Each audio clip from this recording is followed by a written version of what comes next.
Hey, I want to talk to the ladies.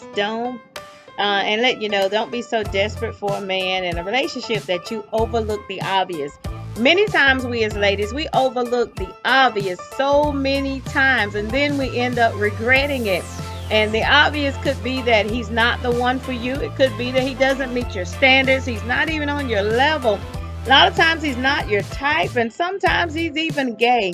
And there's other obvious signs that he's not the one for you, but a lot of times we tend to overlook it. Sometimes intentionally, sometimes unintentionally. But let's don't overlook the obvious today. Doesn't mean that he's no good. Doesn't mean that he won't be right for somebody else. But we know that he's not right for us.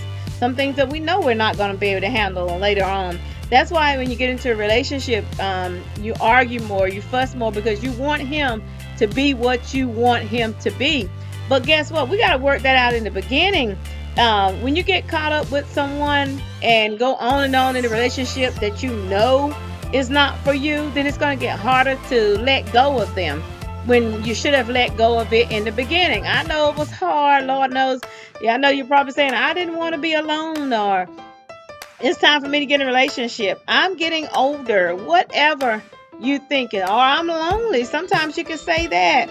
But guess what? The right one is coming.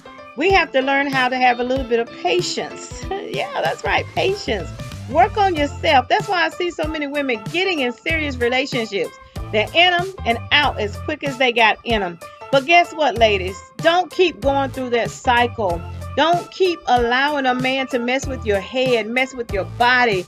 Come on, love yourself enough to wait on who God has for you. Pay attention to the red flags. They're waving loud and clear early on when you meet someone. They show up.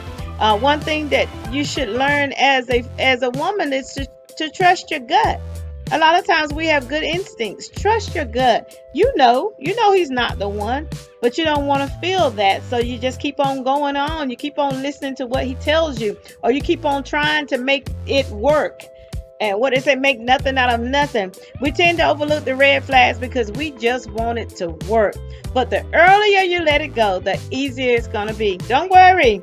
He's coming. Mr. Right is coming.